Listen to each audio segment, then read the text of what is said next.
ஆர்ட்ல ஓட்ட இருந்தாலும் சரியாகும்னு சொன்னாரு. எனக்கு இந்த விஷயம் மட்டும் நம்ப முடியல. ஆனா அது உண்மைதான் சொல்றாரு. அது என்ன மூலிகை, இந்த மூலிகை பேர் என்ன, இது எப்படியெல்லாம் பயன்படுத்துன்ற ஒரு விரிவாக்கமான தொகுப்பை கொடுங்களேன். ஆமா சார், இது வந்து பாத்தீங்கன்னா நறுவிலி மரம்னு சொல்லுவாங்க. நறுவிலி இது உண்மையான பேரு நறுவிலி. ஆனா கிராமங்கள்ல வந்து இந்த வளவழப்பு தன்மை இருக்கனால மூக்செலி பழம் அப்படின்னு சொல்லுவாங்க. ஆமா, பிள்ளைங்க எல்லாம் நிறைய பிள்ளைங்க சாப்பிடுவாங்க. அது எல்லாமே நானும் நிறைய அளவுலாம் சாப்பிட்டுருக்கேன். நம்ம வீட்டாண்டி இந்த மரம் இருந்தது. அதனால இது வந்து என்னன்னு கேட்டீங்கன்னா இரும்பு சத்து நிறைந்தது.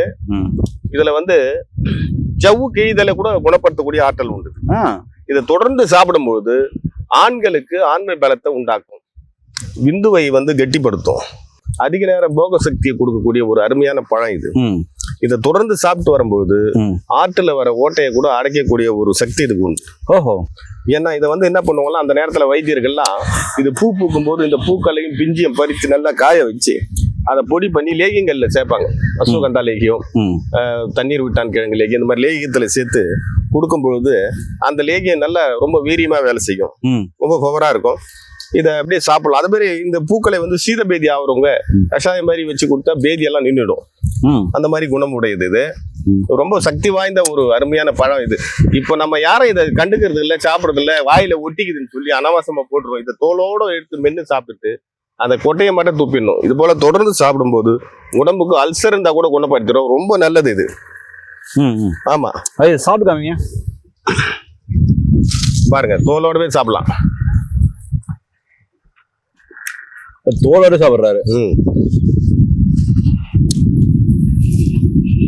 நாக்குல விட்டு ஆமா, தோலோட சாப்பிடலாம். சாப்பிட்டுட்டு கொட்டையை மட்டும் துப்பிடணும். இந்த மாதிரி தொடர்ந்து சின்ன குழந்தைலேருந்து பெரியவங்க வரையும் சாப்பிடலாம். எந்த பத்தியமும் கிடையாது. எப்பவுமே இந்த எக்ஸசைஸ் பண்றவங்க, பாடி பில்டிங் பண்றவங்களாம் தினம் இவ்வளவு சாப்பிட்டா போதும், உடம்பு ஜம்முன்னு இருக்கும். சாப்பிட்டு ஓடலாம், மூச்சு வாங்க. அந்த மாதிரி ஒரு நல்ல ஃபர்ஸ்ட் கிளாஸ் டேஸ்டா இருக்கும். அருமையான என்னென்னமோ மேல நாட்டு பழங்கள்லாம் சாப்பிடுறோம்.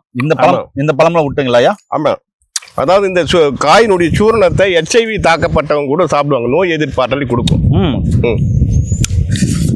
வேற இந்த பட்டையில என்ன சொன்னீங்களா ஐயா? இந்த பட்டையை வெட்டி வாய்ப்புண்ணுக்கு என்ன காசு வாங்குவோம்.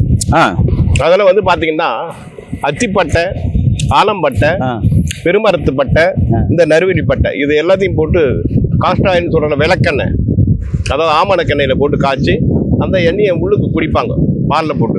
அப்போ வந்து வாய்ப்புண்ணெல்லாம் சரியாயிடும். அந்த மாதிரி அற்புதமான குணமுடைய இந்த இலை, இந்த பட்டை, இந்த இலையும் சாப்பிடலாம், ஒன்றும் தப்பு கிடையாது. எல்லாமே வந்து அருமையான மரம் இது. ஆனா யாரும் கண்டுக்கிறது இல்லை, வளவன்னு வாயில ஒட்டுதுன்னு சொல்லிட்டு இது அனாவசமா ஒதுக்கிட்டு இருக்காங்க.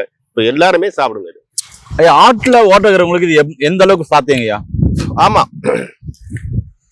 ஆற்றுல ஓட்ட இருக்கு எந்த அளவுக்கு சாத்தியம்னா, இது வழவழப்பு தன்மை இருக்கிறதுனால எந்த ஒரு பொருள் வழவழப்பா இருக்குதோ அதெல்லாம் வந்து கிழிஞ்ச ஜவ்வை கூட வைக்கும். உள்ளுறுப்புகள்ல வந்து நரம்புகள் வந்து பலவீனமா இருந்தாலும் அதை சரி பண்ணும்.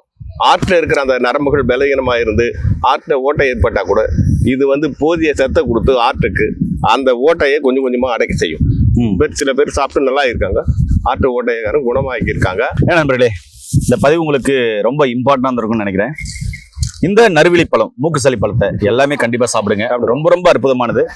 இந்த பழத்தை எங்க பார்த்தாலும் விடாதீங்க. இது மாதிரி இயற்கையான உணவுகளை சாப்பிட்டு நோய் நொடியாம ஆரோக்கியமாக தான் நம்முடைய முன்னோர்கள். அது மாதிரி வாழ்க்கைக்கு திருப்போம். மீண்டும் இன்னொரு அருமையான பதிவு சந்திக்கலாம். நன்றி, வணக்கம். வணக்கம் ஐயா.